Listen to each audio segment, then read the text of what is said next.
Neo Skin hair fall ni arikattadaaniki GFC treatment. Your skin and hair care just a phone call away.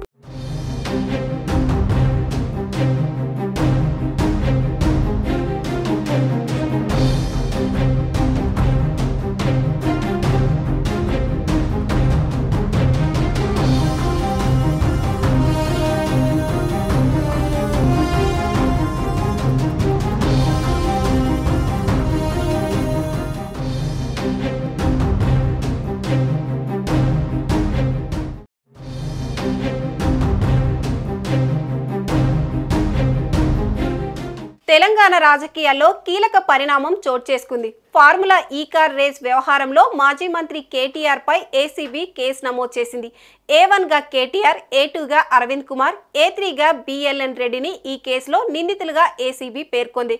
4 సెక్షన్ల కింద non bailable case నమోదు చేసినట్లు అధికారులు తెలిపారు. గత బీఆర్ఎస్ ప్రభుత్వ హయాంలో ఫార్ములా ఈ రేస్ నిర్వహణ కోసం 55 కోట్లు విదేశీ కంపెనీలకు చెల్లించారు. అయితే అప్పట్లో ప్రభుత్వం నుంచి ఎలాంటి అనుమతి లేకుండానే HMDA నిధులను విదేశీ సంస్థలకు మళ్లించారనే ఆరోపణలు ఉన్నాయి. ఆ సమయంలో మున్సిపల్ శాఖ మంత్రిగా కేటీఆర్ ఉన్నారు. దీంతో రాష్ట్ర ప్రభుత్వం ఈ వ్యవహారంపై గవర్నర్కు లేఖ రాసింది. ఏసీబీకి కూడా మున్సిపల్ శాఖ ఫిర్యాదు చేసింది. ఫార్ములా ఈ రేస్ కోసం జరిగిన బ్యాంకు లావాదేవీలపై ఏసీబీ ఆరా తీసింది. పెట్టుబడులను రాబట్టే వ్యూహం పేరుతో గత సర్కార్ హుసేన్ సాగర్ చుట్టూ ప్రత్యేక ట్రాక్ ఏర్పాటు చేసి రాకపోకలను నిషేధించి ఫార్ములా ఈ రేస్ నిర్వహించింది. ఇందుకోసం భారీగా ఖర్చు చేసింది. అత్యంత రద్దీగా ఉండే ట్యాంక్ బండ్ చుట్టూ ఐమాక్స్ సమీపంలో 2023లో కార్ల రేసింగ్ను నిర్వహించారు. అప్పుడు రేసింగ్, రోడ్లు, ఇతర మౌలిక సదుపాయాలకు HMDA 20 కోట్లు, రేస్కు ప్రమోటర్గా ఉన్న నెక్స్ట్ జెన్ అనే ప్రైవేట్ ఏజెన్సీ దాదాపు 150 కోట్లు ఖర్చు చేసింది. మరోవైపు ఇప్పటికే ఈ అంశంపై సీఎం రేవంత్ రెడ్డికి కేటీఆర్ లేఖ రాశారు.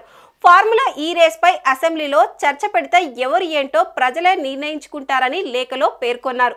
రేవంత్ రెడ్డి లీకులిచ్చి రాజకీయ దుష్ప్రచారానికి పాల్పడుతున్నారని కేటీఆర్ ఆరోపించారు.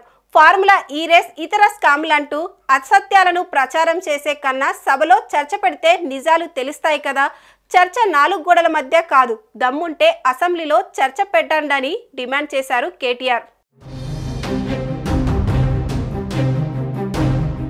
ఇదిలా ఉంటే ఫార్ములా ఈ కార్ రేస్ కేసులో special chief secretary, senior IAS అధికారి అరవింద్ కుమార్ స్టేట్మెంట్ కీలకంగా మారింది. నిధుల మళ్లింపునకు సంబంధించి అరవింద్ కుమార్ ఇచ్చే వాంగ్మూలాన్ని ఏసీపీ అధికారులు ప్రామాణికంగా తీసుకోనున్నారు.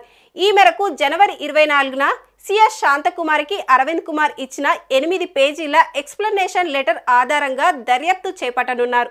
ఇందులో భాగంగానే ఇన్వెస్టిగేషన్ అధికారుల సమక్షంలో అరవింద్ కుమార్ స్టేట్మెంట్ రికార్డ్ చేసేందుకు సిద్ధమవుతున్నట్లు సమాచారం. సెంట్రల్ సర్వీసెస్ అధికారి కావడంతో DOPT అనుమతి కోరనున్నట్లు తెలుస్తుంది. అప్పటి మున్సిపల్ శాఖ మంత్రి ఇచ్చిన మౌఖిక ఆదేశాల మేరకే ఫార్ములా ఈ ఆపరేషన్ సంస్థకు 55 కోట్లు చెల్లించామని అరవింద్ కుమార్ ఇప్పటికే CS కు వెల్లడించారు.